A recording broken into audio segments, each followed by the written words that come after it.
Height increase ಮಾಡೋಕೆ ಜಿಮ್ಗೆ ಹೋಗಿ ಸ್ಟ್ರೆಚಿಂಗು ಇಲ್ಲ ಸಪ್ಲಿಮೆಂಟ್ಸ್ ಟ್ರೈ ಮಾಡ್ತಾ ಇದ್ದೀರಾ? ಹಾಗಾದರೆ ಮೊದಲು ನಿಲ್ಲಿಸಿ. ಫಸ್ಟು ಇಂಪಾರ್ಟೆಂಟ್ ಸೈನ್ಸ್ ಎಲ್ರಿಗೂ ಗೊತ್ತಿರಬೇಕು. ಹಾಗಾದರೆ ಈ ವಿಡಿಯೋನ ಕಂಪ್ಲೀಟಾಗಿ ನೋಡಿ, ನಿಮ್ಮ ಫ್ರೆಂಡ್ಸ್ ಆ್ಯಂಡ್ ಫ್ಯಾಮಿಲಿಗೆ ಶೇರ್ ಮಾಡಿ, ಫಿಟ್ ಕೋಚ್ ಜಿಮನ್ನು ಫಾಲೋ ಮಾಡಿ. ಹೈಟು ಮೋಸ್ಟ್ಲಿ ಜೆನೆಟಿಕ್ ಮತ್ತು ಗ್ರೋತ್ ಪ್ಲೇಟ್ ಮೇಲೆ ಡಿಪೆಂಡ್ ಆಗುತ್ತೆ. ಟೀನೇಜಲ್ಲಿ ಪ್ರಾಪರ್ ನ್ಯೂಟ್ರಿಷನ್ ತುಂಬಾ important. Protein rich food, milk ಅಥವಾ ಕ್ಯಾಲ್ಸಿಯಂ ಸೋರ್ಸಸ್, ವಿಟಮಿನ್ ಡಿ ಮತ್ತು ಓವರಾಲ್ ಬ್ಯಾಲೆನ್ಸ್ ಡಯಟ್ ಇರಬೇಕು. 7 to 9 ಅವರ್ಸ್ ಪ್ರಾಪರ್ ಸ್ಲೀಪ್ ಮಾಡಿ, ಬಿಕಾಸ್ ಬಾಡಿ ರಿಕವರಿ ಮತ್ತು ಗ್ರೋತ್ಗೆ ಸ್ಲೀಪೇ ಇಂಪಾರ್ಟೆಂಟು. ರೆಗ್ಯುಲರ್ ಎಕ್ಸಸೈಸ್ ಮತ್ತು ಸ್ಪೋರ್ಟ್ಸ್ ಕೂಡ ಹೆಲ್ತಿ ಗ್ರೋತ್ಗೆ ಹೆಲ್ಪ್ ಮಾಡುತ್ತೆ. ಆದರೆ ಗ್ರೋತ್ ಪ್ಲೇಟ್ ಕ್ಲೋಸ್ ಆದಮೇಲೆ ನ್ಯಾಚುರಲ್ ಸ್ಟ್ರೆಚಿಂಗ್, ಹ್ಯಾಂಗಿಂಗ್ ಅಥವಾ ಸಪ್ಲಿಮೆಂಟ್ಸಿಂದ ಪರ್ಮನೆಂಟ್ ಆಗಿ ಹೈಟ್ ಇನ್ಕ್ರೀಸ್ ಆಗುತ್ತೆ ಅಂತ ಸೈನ್ಸ್ ಯಾವುದೇ ಎವಿಡೆನ್ಸ್ ಇಲ್ಲ. ಸೊ ಫೇಕ್ ಹೈಟ್ ಇನ್ಕ್ರೀಸ್ ಪ್ರಾಡಕ್ಟ್ಗೆ ಮನಿ ವೇಸ್ಟ್ ಮಾಡಬೇಡಿ. ಪೋಸ್ಟರ್ನ ಇಂಪ್ರೂವ್ ಮಾಡಿದ್ರೆ ನೀವು ಟಾಲರ್ ಆಗಿ ಕಾಣ್ಬೋದು, ಆದರೆ ಆಕ್ಚುಯಲ್ ಬೋನ್ ಹೈಟ್ ಪರ್ಮನೆಂಟ್ ಆಗಿ ಇನ್ಕ್ರೀಸ್ ಆಗಲ್ಲ.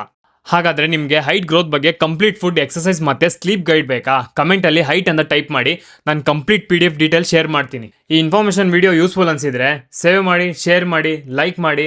ಇದೇ ಥರ ಸೈನ್ಸ್ ಬೇಸ್ಡ್ ಫಿಟ್ನೆಸ್ ಟಿಪ್ಸ್ಗೆ ಫಿಟ್ ಕೋಚ್ ಎಂಬನ್ನು ಫಾಲೋ ಮಾಡಿ.